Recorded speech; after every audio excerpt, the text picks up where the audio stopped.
Nintendo Cartridge Society presents NCS Classic Metroid Other M Part 2.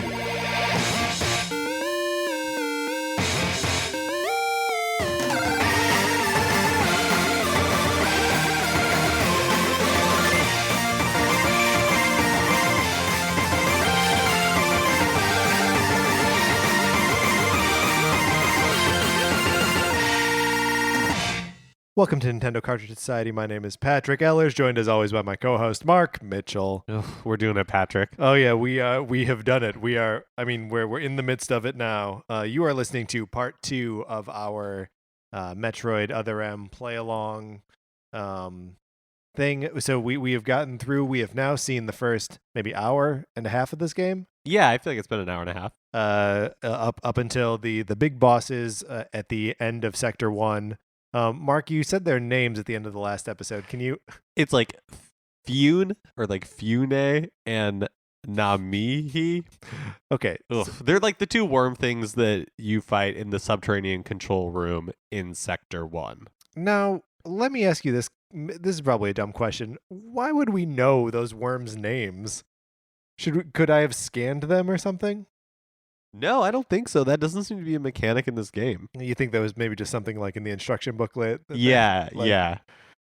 I actually have no idea how somebody found out what the names of these creatures are. I wonder if at the end there's like a creature. I don't know.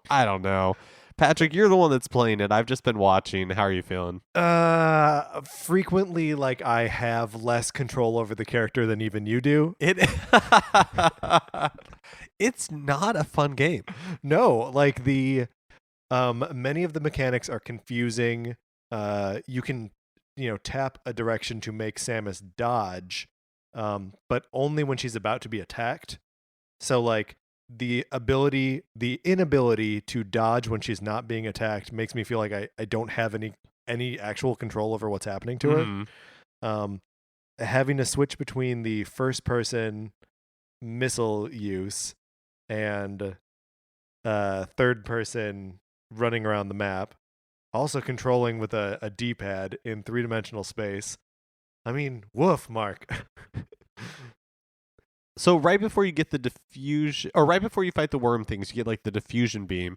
And to get the diffusion beam, you have to defeat 3 drones. Yes. And that was like, just watching, I felt frustrated for you because so it's a fixed, like the camera, if you've never played this game before, the camera moves, but it's on like, I don't know, how would you describe it? It's like God of War style, where like right. The camera is you have no control over the camera.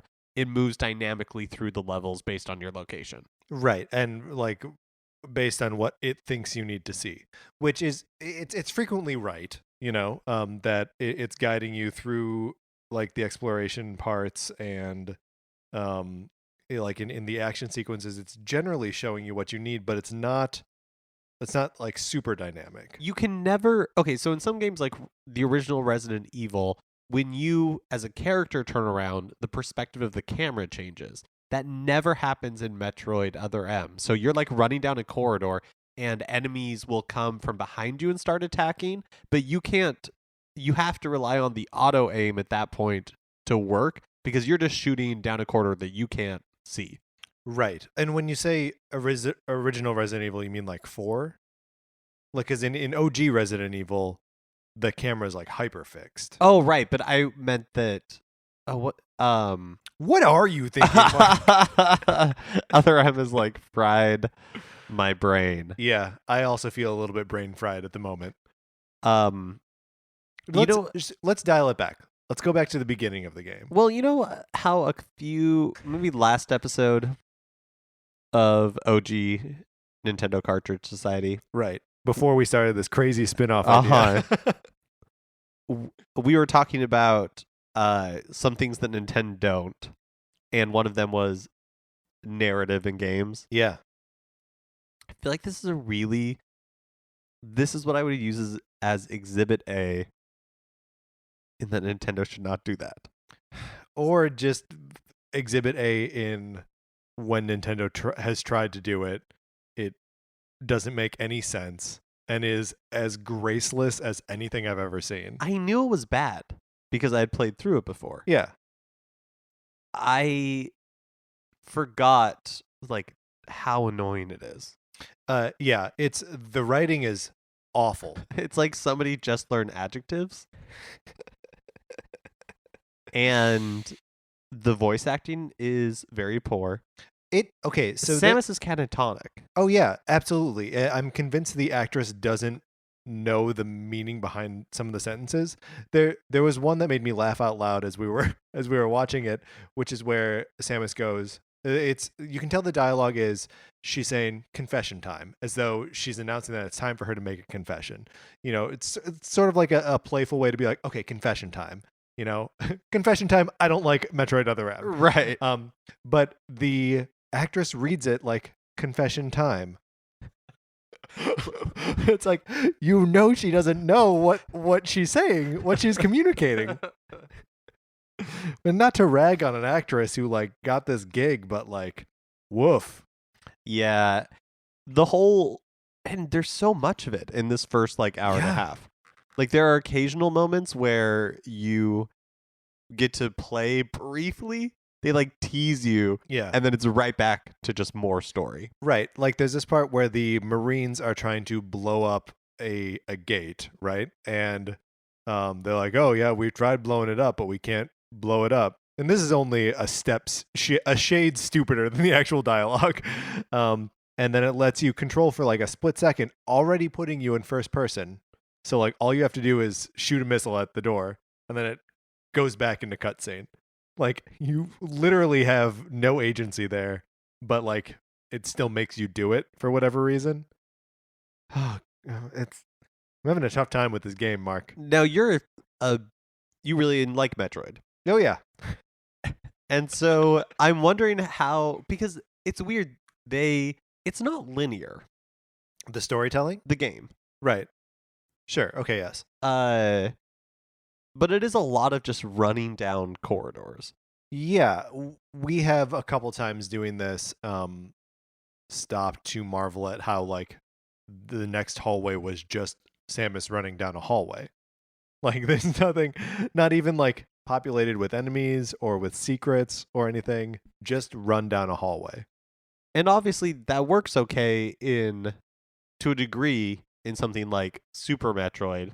There's an area where there is no function. Sure. And you're okay with that because it's brief.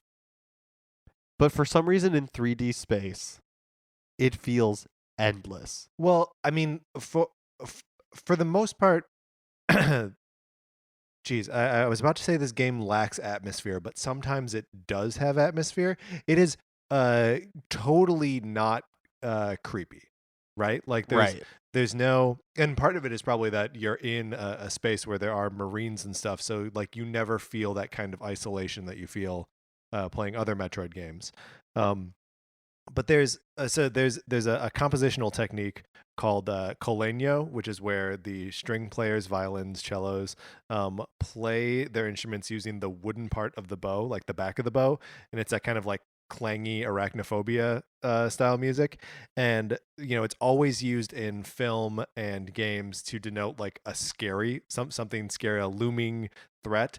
And the score did that a little bit here, and it was another thing that made me laugh because it was like there's nothing scary about what's happening here. I totally agree, but I also going back to what you're saying, like the game like lacks atmosphere. There are moments where I think it's a good looking game. Yeah, like a well designed. Yeah, like sometimes the dynamic camera will. That's probably not it's not really a dynamic camera. I don't know what you would call it. But there's times when you're like running down a hallway and the camera will pan to give you like a different perspective or like a preview of like an area you're going to be visiting next. And I like stuff like that. Especially for a Wii game, I don't think it's a bad looking game a lot of the time. But it's not a very interesting game. No, for sure. And I mean, especially when you're like before you get into Sector 1, before you get into like the jungle environment, it's all very that like gray and just kind of dark, industrial aesthetic, which isn't super engaging. And And you oh sorry, go ahead. no, it's just like I don't think of that really as Metroid. Metroid is a lot of like strange planetary landscapes and alien caves and weird pink swamps and stuff like that. You touched on this before, but especially in this first section, so much of the game is on autoplay, like it auto aims. Mm-hmm. Uh, when you are like jumping up walls, like when you're scaling, Yeah. it kind of does that for you. So it wants to make it easier for you to play this game, but it seems like, and this is my memory of it as well, is that with that much control taken away from you, it's frustrating because the game doesn't always do what it needs to do or what you want it to do. Yeah. Yeah. And yeah, there's this elevator shaft part, um, which I guess okay, like as to just like reveal a little bit, Mark has a guide up on his phone just in case like we get stuck or frustrated or don't want to deal with something. But you said that this elevator shaft part was notoriously frustrating, right? Right. And like what's so frustrating about it is that you seemingly have no control over Samus like jumping from one ledge to the next. She'll do it, but sometimes she won't grab the ledge. Sometimes she'll like over jump. Sometimes she'll under jump. So yeah, it does seem like it takes away control and then is like not always executing on what you think it's going to. And that lack of control makes combat not very interesting. Yeah. Like when you are again to like fighting the drones, you are auto aiming. Okay, so the drones, if you're playing it, you can only fire at them or you can only damage them when they're charging up their beam. Right. But occasionally they turn away from you, so you can't see that they're charging up their beam. Right. And even if you can, the game will decide that you want to fire at the other one. the other one, the one that's Right. not charging its beam. And so if you're going to take away this level of control from the players, it has to work seamlessly. Otherwise, it's just like there's like no skill involved. It's just like all frustration. Right. No skill, all frustration. I also I find it frustrating that like it's clear that the game wants to be like an action game, right? Like it wants to put you in these like little arenas and make you battle things. But like I don't know, there's this monster with a giant mouth that you meet in Sector 1 that you don't need to fight, right? Like it's just there and has like a glowing green egg sac or something. And like the game doesn't do I feel like it doesn't do a good job of being like this is an optional or like weird thing like that. Like I don't know what my options are ever really. Back to these drone guys, I wanted to try to do the lethal strike on them, which is where you jump like onto a character or an enemy. Samus sort of like mounts it and then you charge up and shoot it. But like it's not an option on those things just because it's not, it doesn't like I just never know what my options actually are. And in I playing feel this like game. that's what Team Ninja, when they were developing this, that was their way of putting quote unquote exploration into the game. And all it is like uncertainty, right? Because Yeah. it's like, oh, I can fight this creature with like the glowing Right. belly and like the giant mouth, but I don't have to. But like you're saying, because they don't communicate that, Mm-hmm. it's not really exploration. It's just kind of like, Oh, I didn't need to do that. yeah. Yeah, I mean, there's also no reward for killing the thing either. In other Metroid games or any kind of exploration game, even if you don't get something like an actual reward out of exploring a new space, you've at least like experienced a new part of the game. But like, jamming on the attack button while Samus auto aims at a monster, like that's not a reward. Is there anything you like about the combat? Well, I feel like we should set a goal that we I have have to say something positive. we have to say something positive. We each have to say something positive. So when you do know what you're doing, when you understand how to do like each encounter, because I've died a couple times playing this, um, and every time a boss kills me or like a bigger battle kills me, the second I go back in and I know exactly what to do, everything dies like right away, and that's pretty satisfying. So like when you have after you've done the trial and error and have been frustrated by not knowing what to do, and then you finally do know what to do, that's satisfying. And I kind of like the save system because the game. So the first time you died, Mm-hmm. we were like, "Oh no, are we gonna have to go all the way back to the save station?" I was not looking forward to it. No, because it's not fun to play through. Um, and so, but the game keeps checkpoints for you.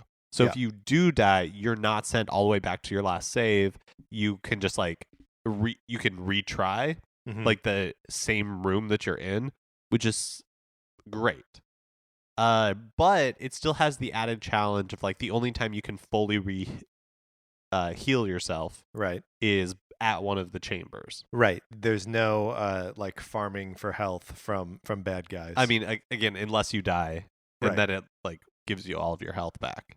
or like one energy tank's worth of. Oh, right. Yeah, Wait, if- how many energy tanks have you picked up? Just one. One, But I right. mean, in addition, I'm saying you've got your base like 99 points of health, and then there's a Oh, tank on I top of wasn't that. sure if you were saying that like no matter how many energy tanks you have, you always just get one.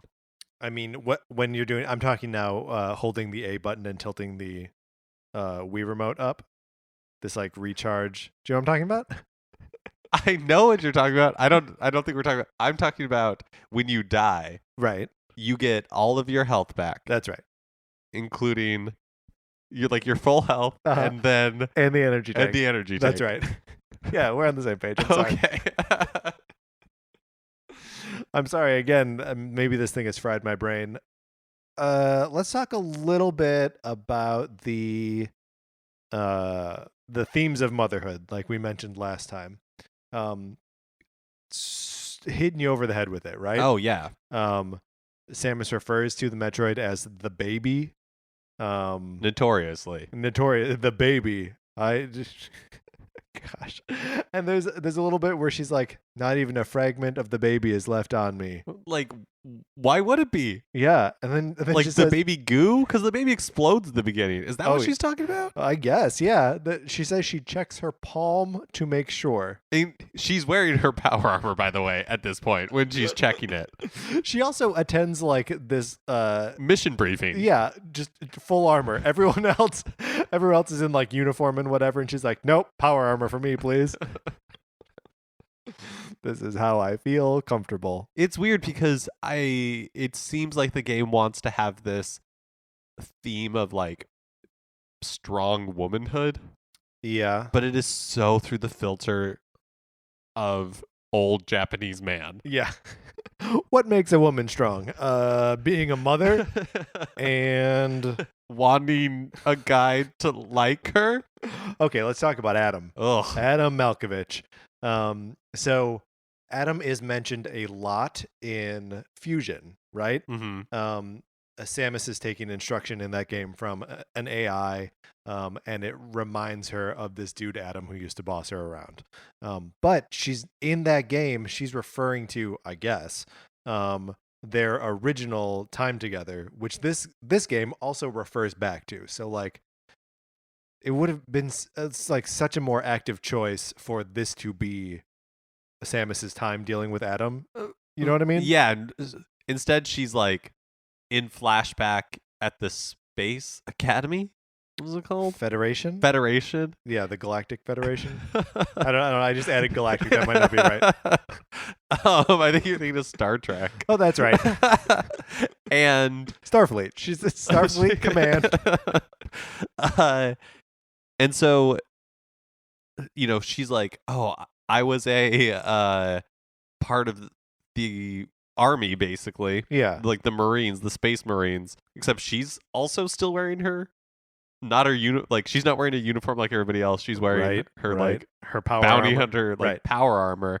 And then again, it's like there's one cutscene where we get like the thumbs up, and it talks about like how the thumbs up is I don't even know what it's like. The thumbs up is a sign of. Yeah, or it's just been like it's been a sign in like the arm whatever it's called, the forever. Right. And then but she does the thumbs down and like to show that she's It is unclear what she's trying to communicate with the thumbs down. Because it's like the dialogue or like the voiceover. She's saying that like she does the thumbs down for 2 reasons. She says that, right? Right. 2 reasons. Let's see if we can figure out what these reasons are. One is that she wants to acknowledge that she's heard the order. Yeah. And the other is that she disapproves of being called lady. No. She likes being called lady. She Mark. says that she likes being called lady by Okay. Adam because it makes her feel like he acknowledges that she's special or something like that. Sure, because everyone else uses kid gloves Yeah. when dealing with her because she's a woman. But then also, like, one sentence later, she says how everybody is super kind to her. So it's like she's annoyed that people treat her like a child. But nobody seems like they're mean. I mean, she sees Well, we don't have any.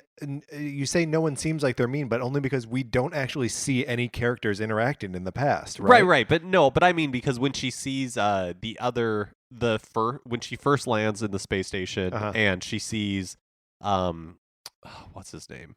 Alan or something? Yeah, Anthony? Something. I think his name is Anthony. But like, and her voiceover makes it seem like they're like friendly or familiar. Yeah, sure. Well, and they are the same, like Anthony and James, this guy that, what did you describe him? The guy you've got a crush on. Oh, D'Artagnan? Yeah, D'Artagnan. There's one of these guys is a D'Artagnan looking He's like, guy. yeah, very like Errol Flynn. Yeah, he's like a Zachary Levi's character in the Thor movies. Yeah. Yeah. Yeah, we see him in both the flashback times and the present day. It's the same group of Marines. Yeah.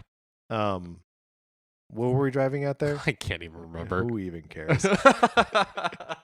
I also don't understand why this game will it'll cut to Samus's voiceover during a scene where she's talking to someone. Like there's a moment where the voiceover takes over and it's like, I explained to Adam why blah blah blah blah blah.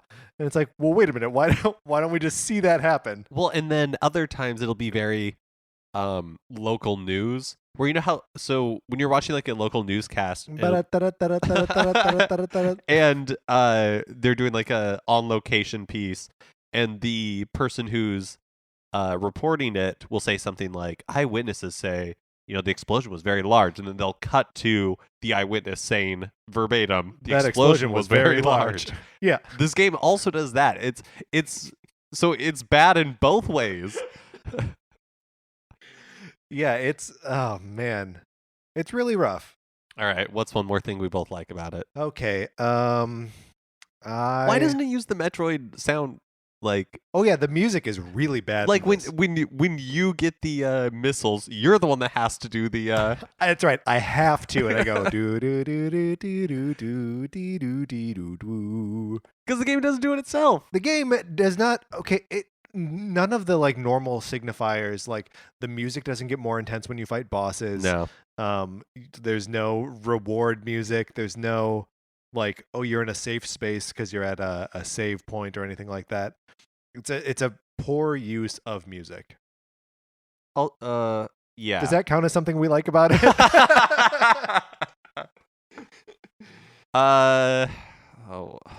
What's one thing I like about it? Thing that we like about it. On the subject of that creature you don't have to fight. Yeah. I thought the thing was cool looking. You and I. Yeah, I think some of the creature design is cool. We weren't quite able to tell which side was the butt and which side was the face. Right.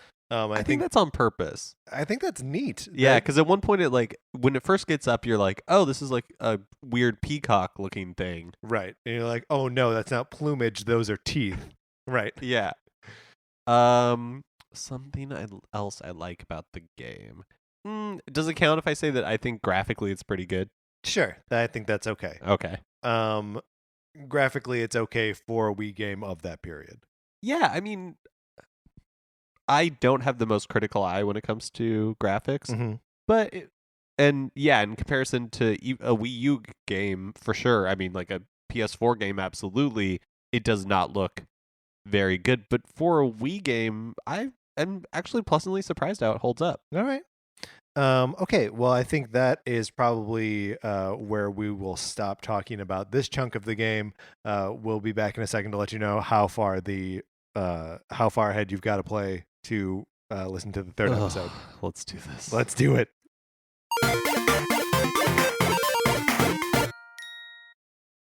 All right, so for the next episode, you got to play through to the first save point in Sector 3.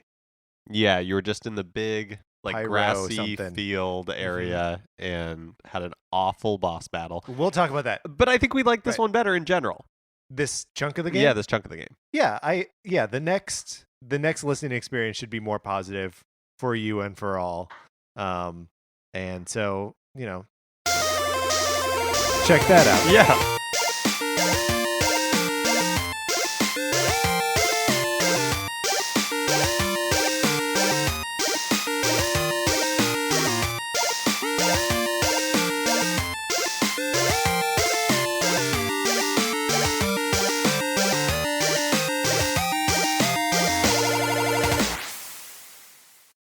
What's a Creative Podcast Network?